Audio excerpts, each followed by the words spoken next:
കനത്ത മഴയിൽ അടിമാലി ടൗണിന് സമീപം പള്ളിക്കുന്നിൽ മണ്ണിടിഞ്ഞതിനെ തുടർന്ന് 2 വീടുകൾ അപകടാവസ്ഥയിലായി. ജലജി എന്ന വീട്ടമ്മ വാടകയ്ക്ക് താമസിച്ചു വന്നിരുന്ന വീടിന്റെ പിൻഭാഗം പൂർണ്ണമായും തകർന്നു. ഇതിനോട് ചേർന്നുള്ള മറ്റൊരു വീടും അപകടാവസ്ഥയിലാണ്. ഇരു വീടുകളിലും കുടുംബങ്ങൾ വാടകയ്ക്ക് താമസിക്കുന്നവരാണ്. തനിച്ച് താമസിക്കുന്ന ജലജിക്ക് വാടക വീട് അപകടാവസ്ഥയിലായതോടെ താമസിക്കാൻ ഇടമില്ലാതായി. കഴിഞ്ഞ രാത്രിയിൽ പെയ്ത ശക്തമായ മഴയിലാണ് അടിമാലി ടൗണിന് സമീപം പള്ളിക്കുന്നിൽ മണ്ണിടിഞ്ഞതിനെ തുടർന്ന് 2 വീടുകൾ അപകടാവസ്ഥയിലായിട്ടുള്ളത്. ഇരു വീടുകളിലും കുടുംബങ്ങൾ വാടകയ്ക്ക് താമസിക്കുന്നവരാണ്. ജലജ എന്ന 60കാരി തനിച്ച് വാടകയ്ക്ക് താമസിക്കുന്ന വീടിന്റെ പിൻഭാഗത്തേക്ക് മൺതിട്ട ഇടിഞ്ഞു വീഴുകയായിരുന്നു. സംഭവത്തിൽ പരിക്കുകളില്ലാതെ ജലജ രക്ഷപ്പെട്ടു. മണ്ണിടിഞ്ഞതിനെ തുടർന്ന് വീടിന്റെ പിറകുഭാഗം തകർന്നു. തനിച്ച് താമസിക്കുന്ന ജലജയ്ക്ക് വാടക വീട് അപകടാവസ്ഥയിലായതോടെ താമസിക്കാൻ ഇടമില്ലാതായി.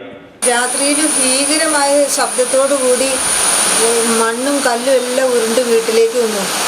ഞാൻ കിടന്നില്ലായിരുന്നു.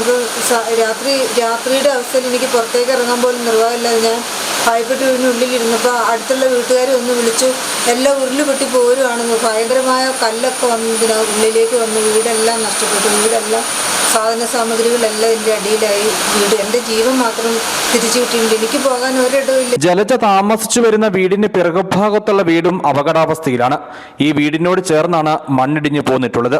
കനത്ത മഴ തുടർന്നാൽ കൂടുതൽ മണ്ണിടിയുമോ എന്ന ആശങ്ക സമീപവാസികളായ ആളുകൾക്കുണ്ട്. തനിച്ച് താമസിച്ചു വരുന്ന ജലജയുടെ അടച്ചുറപ്പുള്ളൊരു വീടിനായുള്ള കാത്തിരിപ്പ് കഴിഞ്ഞ ദിവസം ഇടുക്കി വിഷൻ റിപ്പോർട്ട് ചെയ്തിരുന്നു. ഇതിനുശേഷമാണിപ്പോൾ വാടക വീട് കൂടി മണ്ണിടിഞ്ഞ് അപകടാവസ്ഥയിലായി ജലജ കൂടുതൽ ദുരിതത്തിലായിട്ടുള്ളത്. News bureau, Adimali.